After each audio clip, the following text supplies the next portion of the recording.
سوال ہے کہ کیا بدعتی امام کے پیچھے نماز پڑھی جا سکتی ہے کہ نہیں؟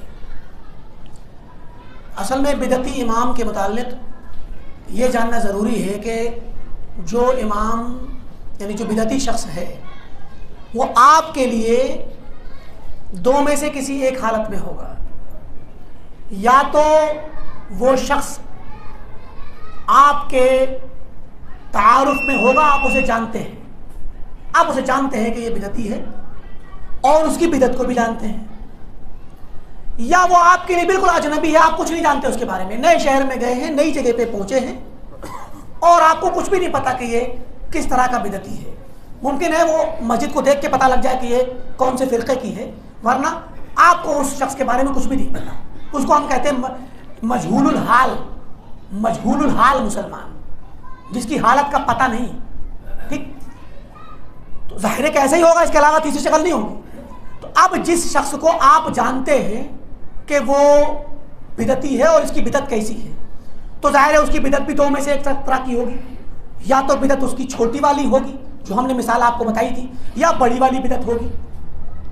چھوٹی والی بدعت جو ہوتی ہے وہ بدعت فسقیہ ہوتی ہے، مطلب اس سے آدمی کافر نہیں ہوتا، خالی بدعتی ہوتا ہے.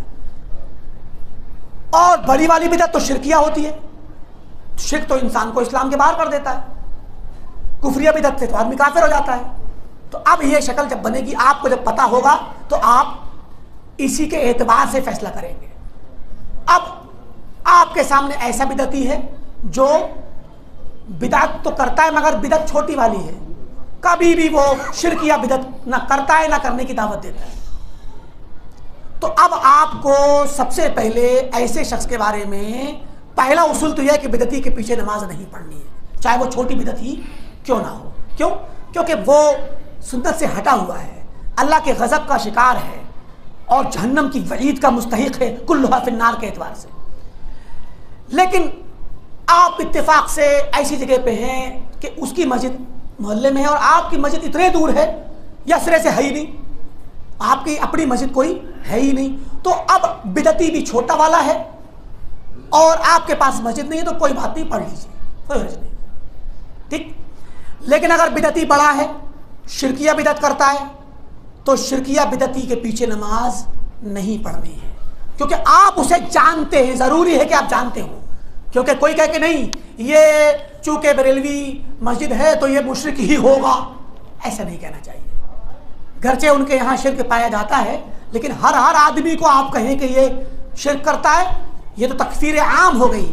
تکفیر عام کرنا صحیح نہیں، ہر کسی کی بدعتی کی تکفیر کرنا بغیر جانے بغیر معلومات کے یہ جائز نہیں ہے. تو جس کے بارے میں آپ جانتے ہیں کہ یہ شرک کرتا ہے یا شرک کی دعوت دیتا ہے، اس کے پیچھے نماز مت پڑھیے آپ. اور رہی بات یہ کہ جو سرے سے آپ کچھ نہیں جانتے، وہ آپ نئے شہر میں گئے، نیا انسان ہے اور آپ کی پہچان میں نہیں ہے، آپ کو نماز پڑھنی ہے، جمعے کا وقت ہے یا عام کسی نماز کا وقت ہے اور وہ آپ کے مسجد ملی، آپ نماز پڑھ لیجیے.